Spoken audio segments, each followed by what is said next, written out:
මොකක්ද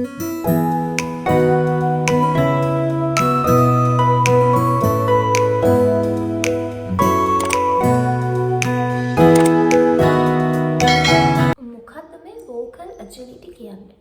මම දන්නවා ගොඩක් අය මියුසික් ගැන ඉන්ට්‍රෙස්ටිං ගොඩක් අය මේ වචනේ මීට කලින් අහලා තියෙනවා අනිවාර්යයෙන්ම.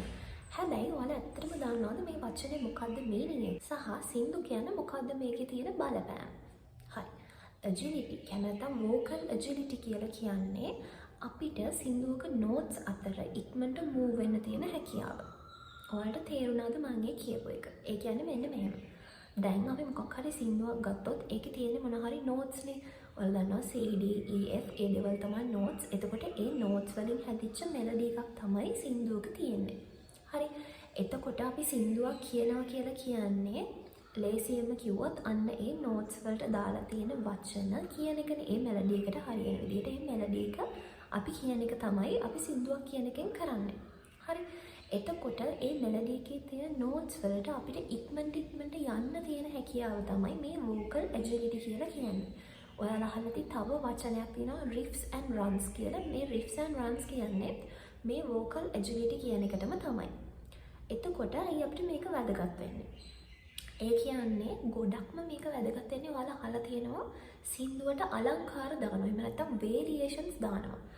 variations දාද්දී ඔයාලා දන්නවා එක ළඟ notes ගොඩක් තියෙනවා. හරි.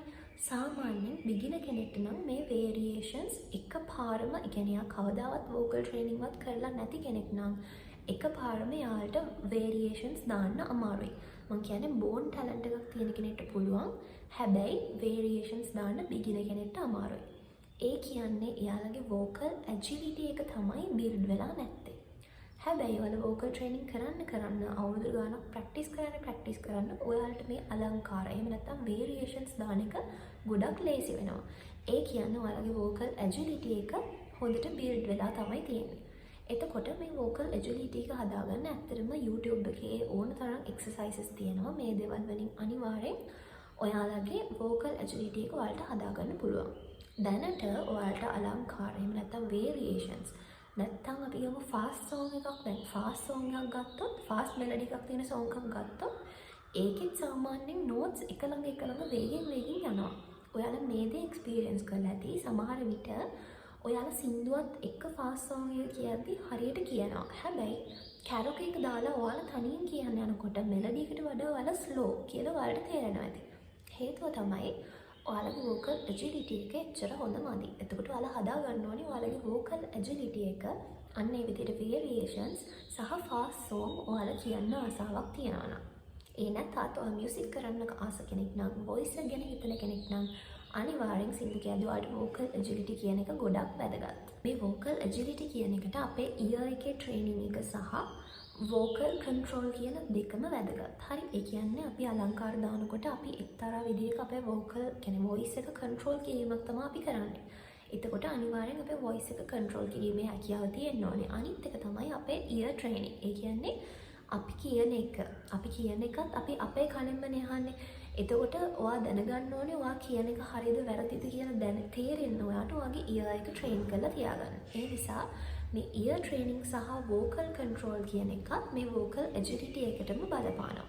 තව දෙයක් තමයි හිතන්න ඔයාලට ඒ එක ළඟ යන notes hit කරන්න පුළුවන් කියලා. හැබැයි ඔයා කියන සින්දුවේ pitch එකවත් එහෙම නැත්නම් ඒ සින්දුවට අදාළ feel එකවත් ඔයාලගේ ඒ කියන එකේ නැත්නම් ඒ කියන්නේ ඔයාලගේ vocal agility එක හොඳ මදි. මොකද ඔයා notes හයියෙන් hit කරාට බෑ. ඔයාගේ සින්දුවේ pitch එකයි feel එකයි නැත්නම්.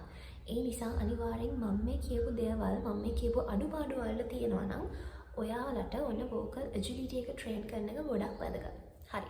මම හිතනවා ඔයාලට මම කියපු දේවල් තේරෙන්න ඇති vocal agility එක ගැන මෙච්චර කාලයකට ඔයාලට ප්‍රශ්නයක් තිබ්බනම් තව මොන හරි ප්‍රශ්න තියෙනවා නම් මගේ වීඩියෝ එකේ යටින් කමෙන්ට් එකක් දාන්න.